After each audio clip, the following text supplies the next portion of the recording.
This is the eLearn podcast. If you're passionate about the future of learning, you're in the right place. The expert guests on this show provide insights into the latest strategies, practices, and technologies for creating killer online learning outcomes. My name's Ladek, and I'm your host from OpenLMS.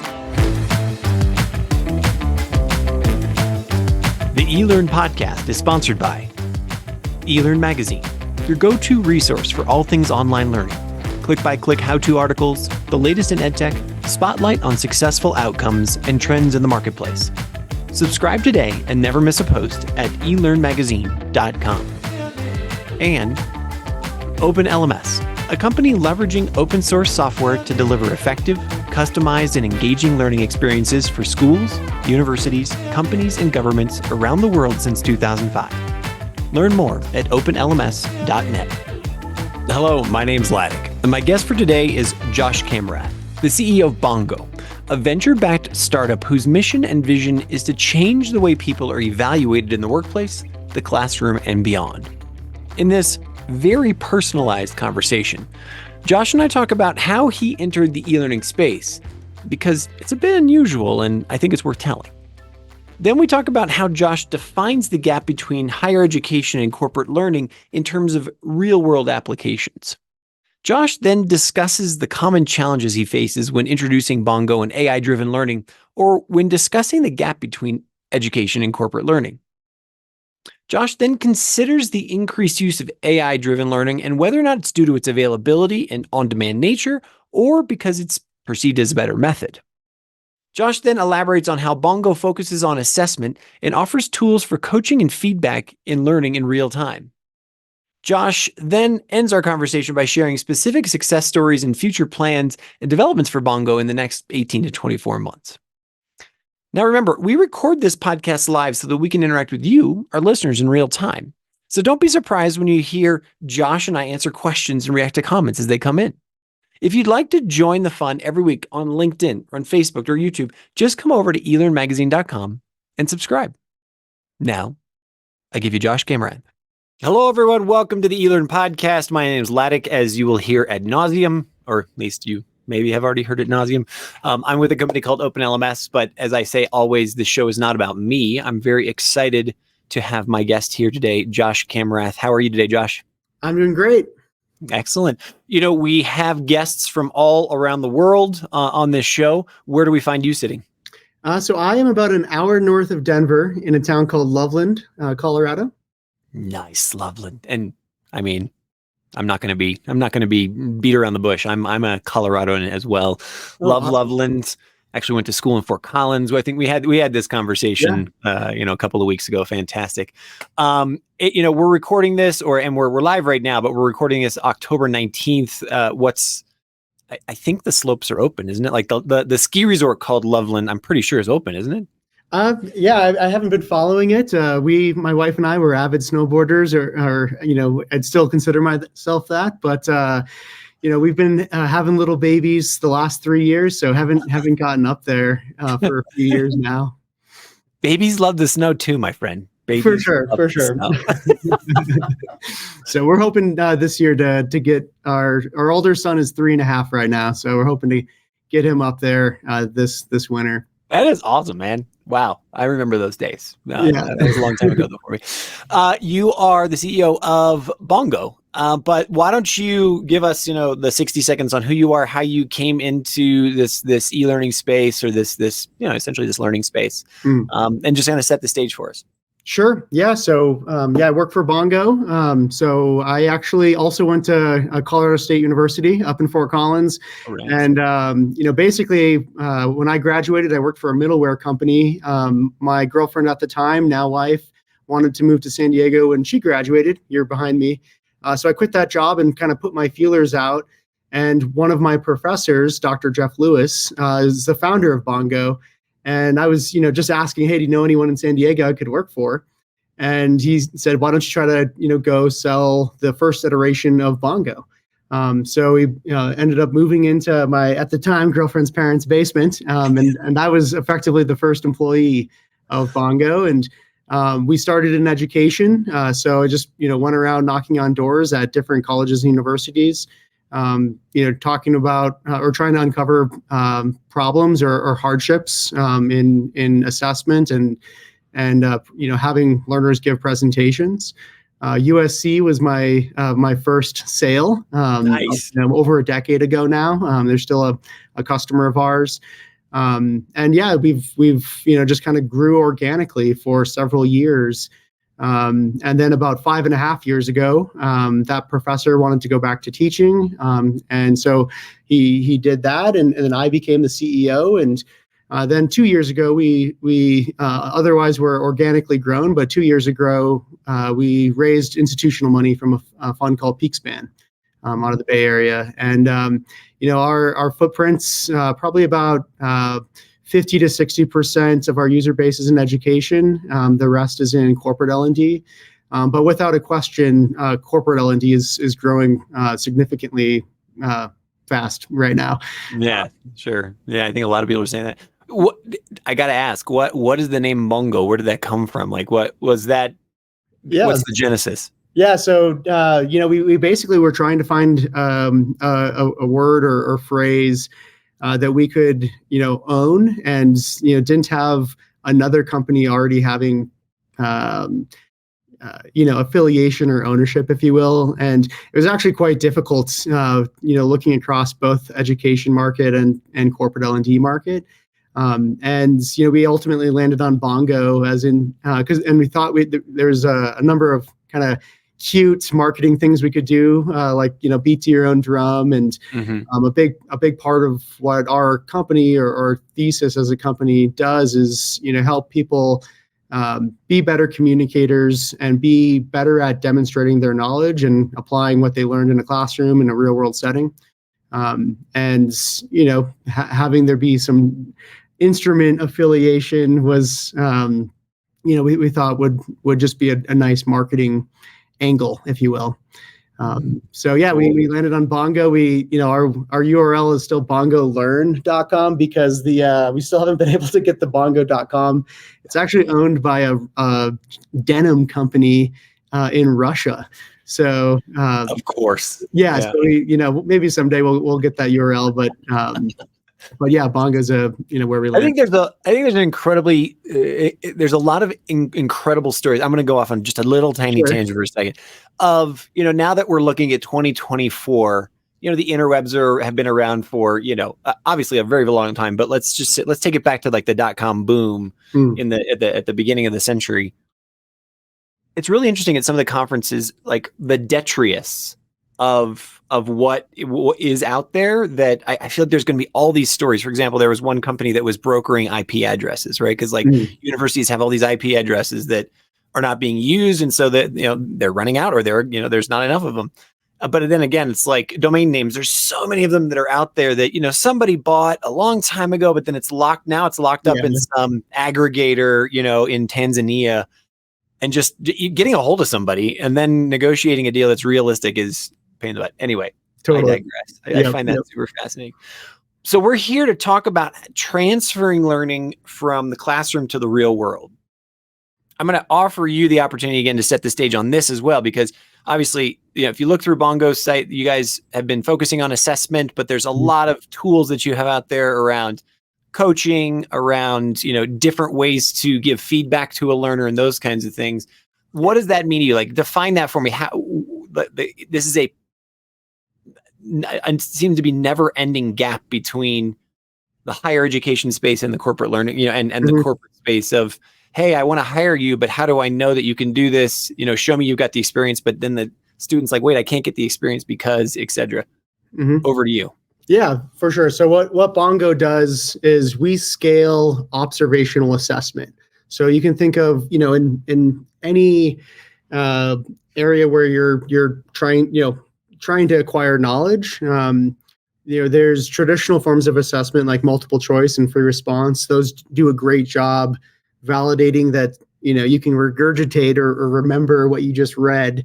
What Bongo does is similar to having a manager or being called out in a classroom setting by the professor, asked an open-ended question and seeing how you respond. Bongo both captures that So like we call it an authentic assessment. So we're having a learner record a video of themselves demonstrating some skill or competency. And then historically, we've had workflows where human evaluators can come in and provide coaching or evaluation, and again, validate that that person can apply the knowledge that they just learned. Now, and really the last probably 3 years, we've really had a big focus on adding AI elements. So there's a handful of machine learning capabilities, but especially this year, we've added a lot of AI capability where it will, similar to a human evaluator, give coaching and feedback on like the delivery. So was that person being empathetic? What was their tone like? Were they confident or nervous? And then as well as pro tips on how to improve that delivery of knowledge representation. And then actually, literally today is a pretty major release that our engineers are launching, where it can and basically evaluate in a contextual sense, right? So a professor, a coach, an expert, somebody authoring a video assignment that's, again, powered by Bongo, can benchmark the assessment to specific content, and the tool will give contextualized coaching and evaluate, was that, for instance, the learner represented 3 of the 4 core concepts that were delivered in this, again, ILT lesson or throughout this textbook. Here's the 4th one they missed on, and why it's important the next time that learner articulates this. And then it'll also evaluate people, again, similar to a human that goes in and evaluates or grades off of like a rubric per se.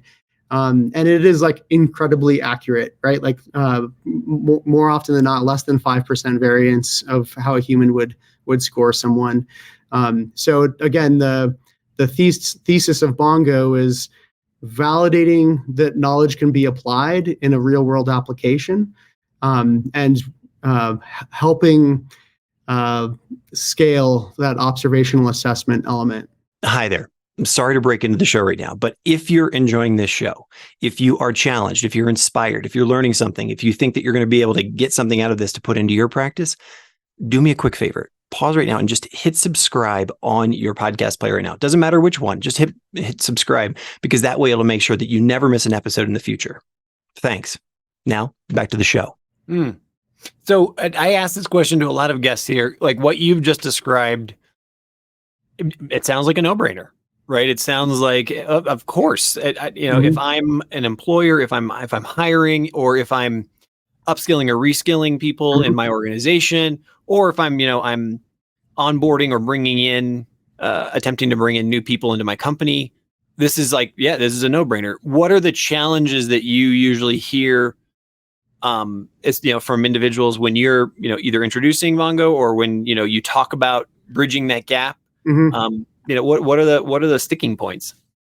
I would say the biggest challenge is, like, to be honest, status quo, right? It's easy to do it, through a multiple choice exam, the same way education's done things for 150 years. What we're offering or bringing to market is a better mousetrap, like a better way to evaluate if skills can actually be applied, right? So, and like a classic example would be having an organization publish or distribute to customer-facing teams like a white paper, and the thought is, okay, this is going to help our sellers sell, or our customer success people communicate value to our end customers. They should read it because it'll better their knowledge of our product or of this use case. But what often happens is people skim it, or they skip it and don't actually absorb the knowledge that's in that white paper, or any piece of content. And you may be able to check the box through a multiple choice exam of like, does that person remember, or can they skim it quickly and find the answer for that? What Bongo works towards, though, is a different way to evaluate. It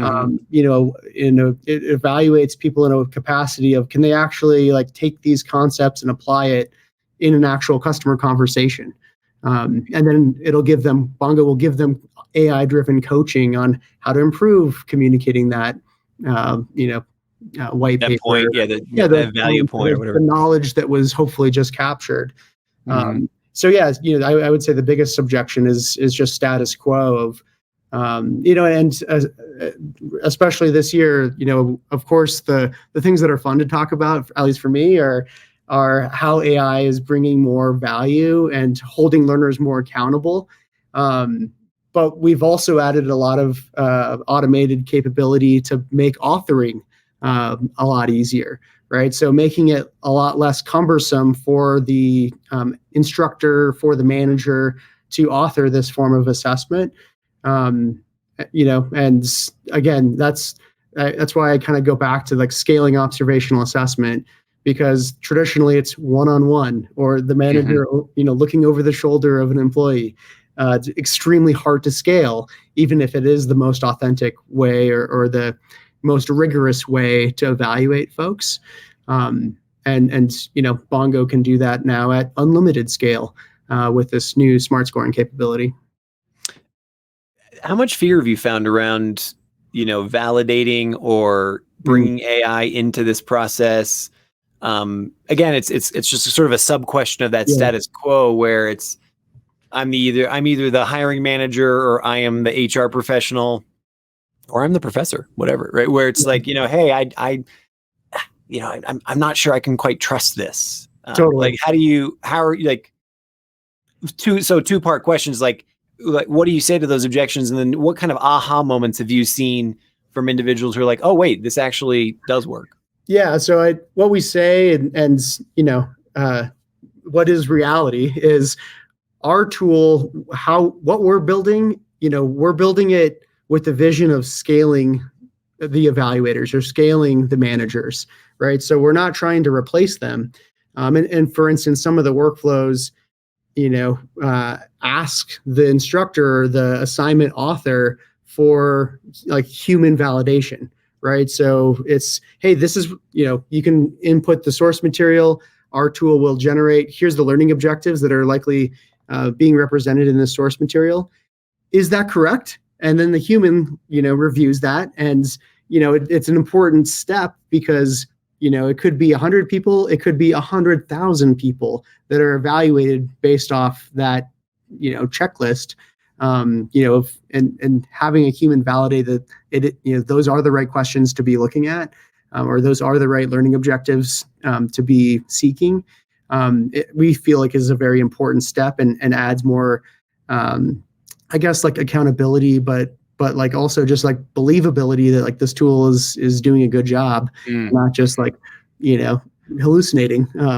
So there's, I guess the first part, your answer to the first part of the question is, we're building products to help scale people, and we're using AI to basically make their life easier. Nobody wants to sit through a 10-minute video and count how many times filler words are used. But It's a pretty important, component of helping somebody articulate their knowledge more fluidly. And the AI can do that instantly, at unlimited scale, and at a lot cheaper of a rate than having to pay a human evaluator to count those mundane things.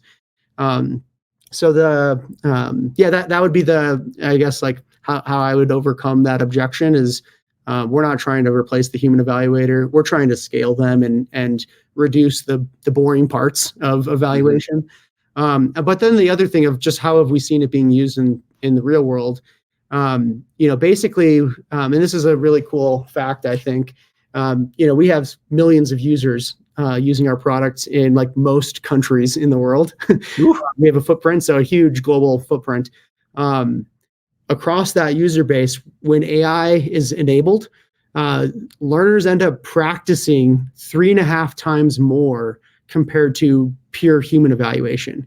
And if so that's for is that just because of availability, and they're able to kind of do it on demand and whatnot, rather than scheduling with somebody, et cetera? Or is it really just like, hey, this is cool and it's better? Sure. So we looked into that pretty deeply too, and so when you double click into like, why are people, when AI is enabled, using practicing a lot more?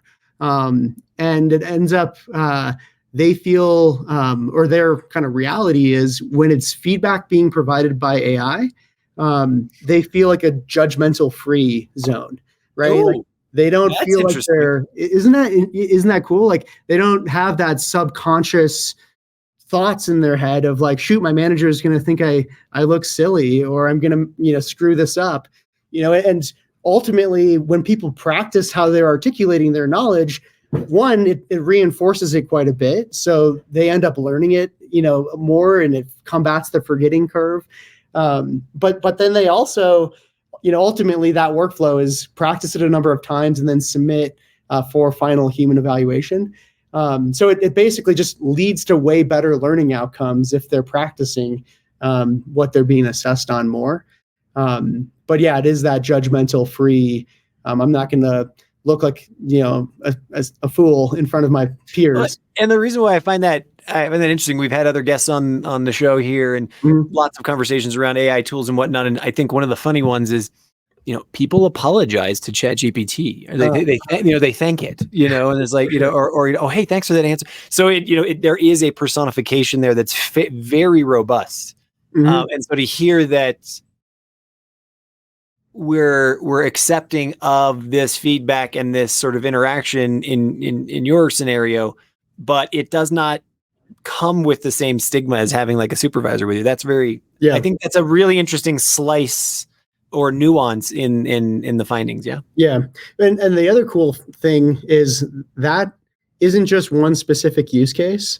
That's like pretty consistently across the board. So for frontline workers, like all the managers at Chick-fil-A, for instance, they're learning how to give constructive criticism, a little more fluidly to their employees or colleagues. So like, those that I guess persona practices a ton to like other frontline workers like firefighters. We have a huge population in Canada where they're validating they can put their fire suits on, but then also having to talk about, put their fire suits on quickly, but also talk about what they're doing, just what they're doing and why they're doing it. So they're thinking about it, and having to have cognition take place. It's not just muscle memory. So like, there's, those are two totally different use cases, leadership, development and, just a vocational skill. But it goes to, also like, a ton of technology companies where they're just articulating product knowledge or overcoming sales objections or, practicing building rapport. All of those use cases, they all end up practicing more with AI coaching as opposed to just pure human evaluation. So again, just a cool finding. Yeah, for sure. Fantastic. So if I'm I'm going to just take the role of the hiring manager. Yeah. What's my uptake in putting something like this together? Excuse me, where, I'm bringing this virtual assistant in to help me, scale assessment, et cetera. Am I responsible for figuring out what the data set is? Am I connecting to other data sets? Like, I guess take me first to the where, what data set am I using in order to train this thing yeah, just because you, like, for instance, you just gave Chick-fil-A managers and, firefighters in Canada as two different ones. Those are incredibly different data sets that you got to work around. So how does that work? And how do is that something that's in the company that you are ring fencing and saying, let's look at this, or what? Yeah. So, I would two-part answer. One is there's two aspects of AI coaching and AI feedback. One is the delivery. So, were you confident or nervous, informative or persuasive? How empathetic were you? What's your tone? Things like that. That is it's different per language for sure. And there's nuances between English and Spanish for your speaking rate, for instance. So there is some differences, in a capacity, but generally the delivery is very standardized. So like there's no customization. It just gives feedback automatically depending on, and it'll automatically adjust for the language as well. So you just start speaking in Spanish, the tool will readjust. You have to speak for like 10 or 12 seconds. It'll readjust itself to that language. So but that's standardized. The delivery then there's the actual contextualized feedback. Do they get the concepts correct? Are they, saying the right thing? And that in the AI world, it's called a zero shot approach that we're taking. So it's not sucking up the knowledge base out of the company and trying to train a giant, large, LLM. It's a philosophically different model that we're using, again, called zero shot, where you submit a piece of source material. So it can be anything, right? So like for the firefighters, it's the quick start guide on putting your fire suit on. Nice. The tool ingests that. So it's literally like a copy paste in as you're authoring assignments. It'll ingest that, and it uses the underlying. It's built as a microservice, so it's not necessarily one. It's not like just GPT or just BART or something. It's using the underlying algorithms of generative AI, but it's benchmarking itself off the knowledge or the materials in the source material. So it, I guess the more of a layman's way of saying that is it can be incredibly dynamic and span like any use case effectively. Of course, it's deeper. We have more utility with like power skills or customer facing roles or in education departments that are math. A math major is not going to use our product as deeply as like public speaking or language learning or an MBA program. So like there's different levels of utility. But if you wanted to, you could like literally put in from the math textbook, as the source material, put in like a description of the difference between a derivative and antiderivative in calculus, and then ask the students an open-ended question of like describe that difference, and the tool will evaluate them based off of the material that was submitted. Does that make sense? Yeah, it does. Obviously, without sort of being able to visualize and see how the parts are, but I guess take me back to sort of maybe a more simple answer around for that hiring manager or that person who's in company XYZ. Mm-hmm. Is this I can set up this tool in a day, a week. This is going to be this is a month that I'm going to have to kind of like bring this together, outside of going beyond the status quo, right? Where it's, I can see that change management, convincing leaders, putting this in my workflow, that could take longer, but I'm just like actually getting the tool up and running and like feeling confident, like I'm going to run it. Yeah. So it, you can set it up in a long coffee break, right? You can start authoring assignments with like that. You just reduced your $1 million idea to a coffee break, my friend. No, yeah. Well, that it can be set up in 7 or 10 minutes. You can author assignments. It's really what are you wanting to evaluate people on, and again, now that we've been able to come full circle, like in the past, we've required a human to do the evaluation. So it's not only deciding we're going to evaluate people with more rigor, hold them more accountable to the learning. Like, in my opinion, those are really important things. But in the past, it's been a huge amount of like effort and labor to watch, it's not just set the assignments up, but then you have to watch 20, 10-minute videos and provide critique or fill out a rubric. You can still do that for sure. But now all that's required is to set the assignment up, and then the AI can hold them accountable, and the AI can give them coaching and feedback and pro tips on how to improve. And that human evaluator can come in and triage or look for outliers of people who scored low. Maybe that human goes in or the manager goes in and then watches, instead of 20 videos, they may watch the 2 that scored the lowest, and they can give more white glove treatment or attention to the students that need more attention. Setting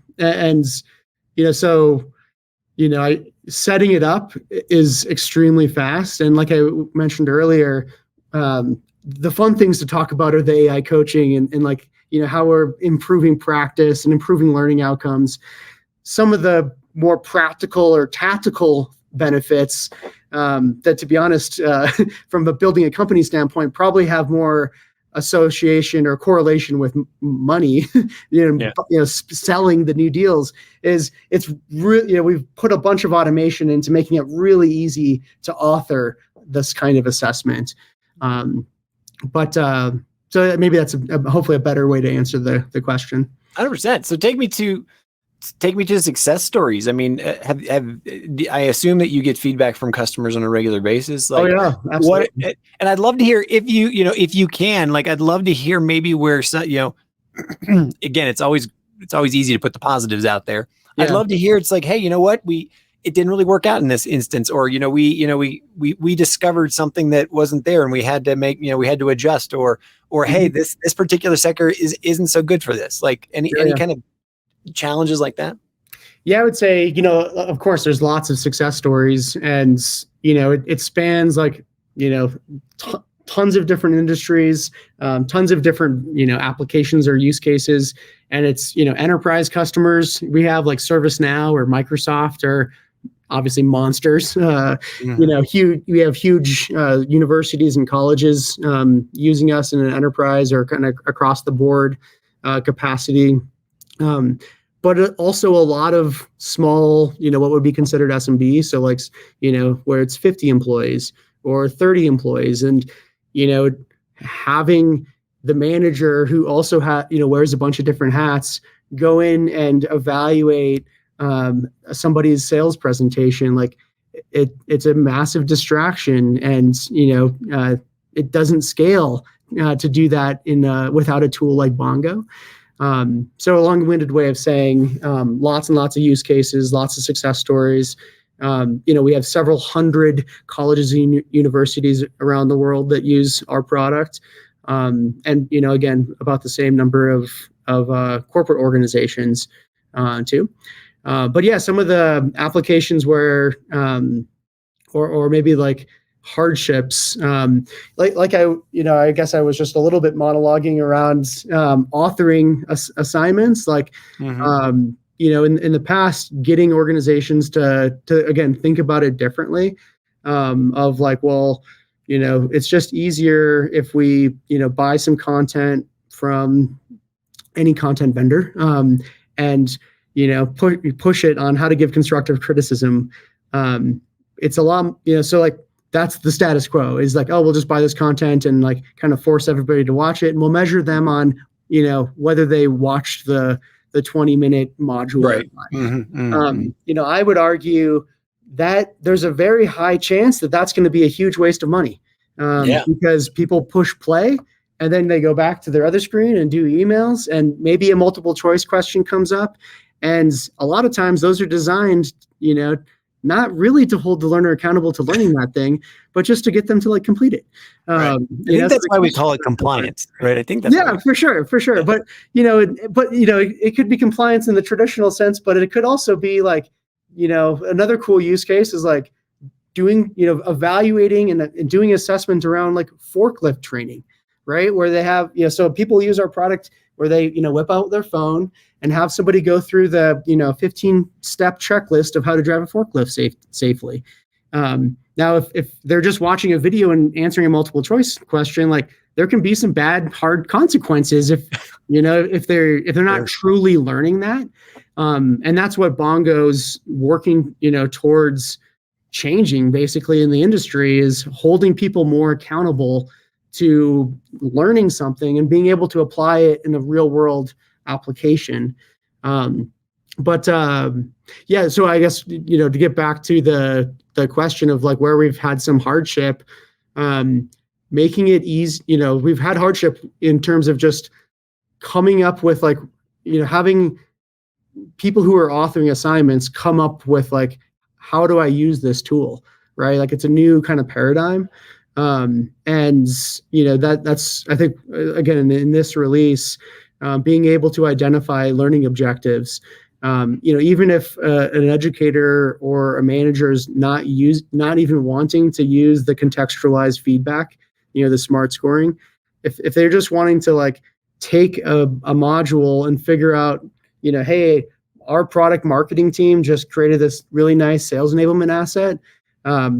But I'm not a subject matter expert. You can just punch that into the tool and it'll come up with, a recommendation of here's the learning objectives that the AI is identifying in this asset.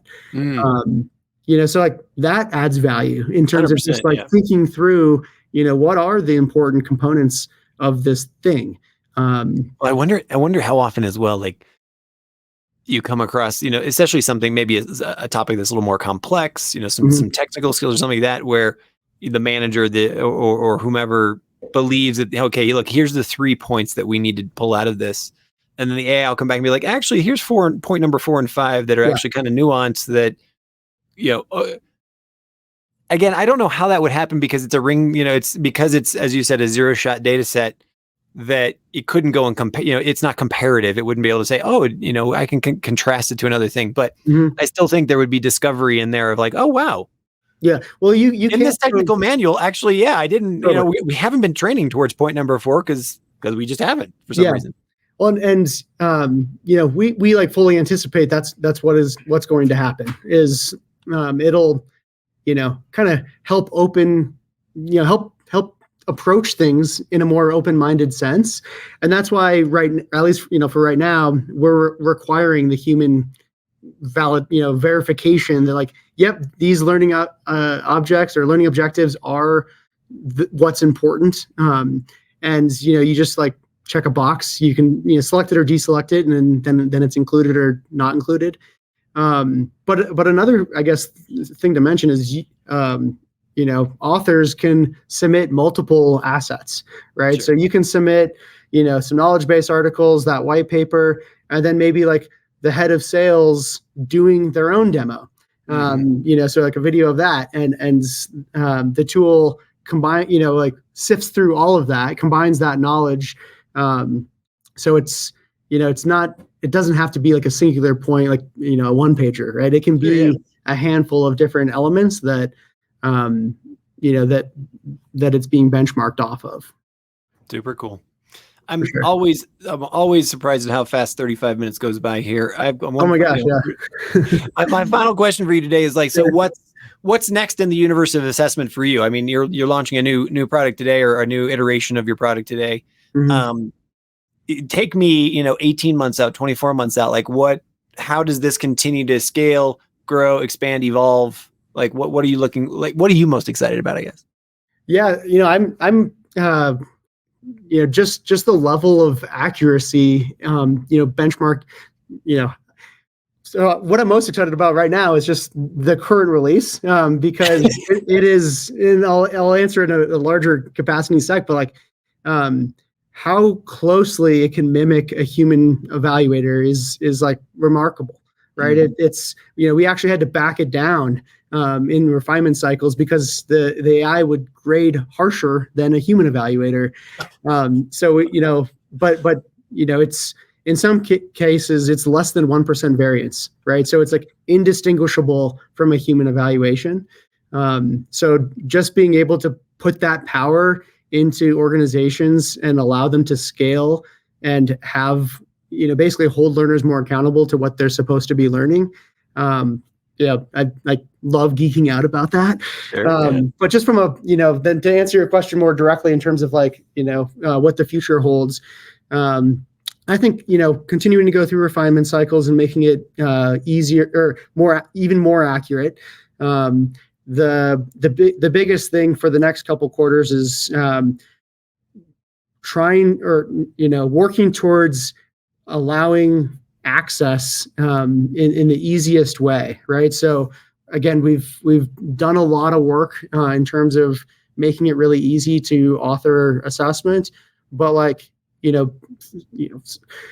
guess I don't want to be spilling all our secrets, if you will, but like, automatically coming up with questions, for instance. So like right now, we were looking at, should we, create a tool that you can submit source material like a module and it'll come up with questions for the author. We ultimately, went down the path of, well, let's identify the learning objectives first.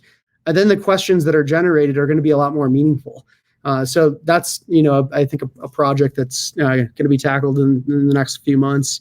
But also just making it really easy and slick to be integrated into existing platforms or tools. So, making it so it doesn't have to be its own disjointed product, like a standalone solution. We want to, meet learners where they're actually learning. So, making it invisible inside of LMSs or inside of content organizations, marrying to existing content. So there's, some sophisticated ways that we're, working right now to be able to do that or facilitate it. And like I said, I basically want Bongo to be like the measuring stick of skill validation.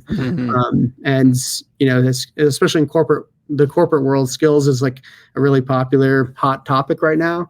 And there's lots of, really cool skills ontologies or content that's, trying to teach skills in a more meaningful way.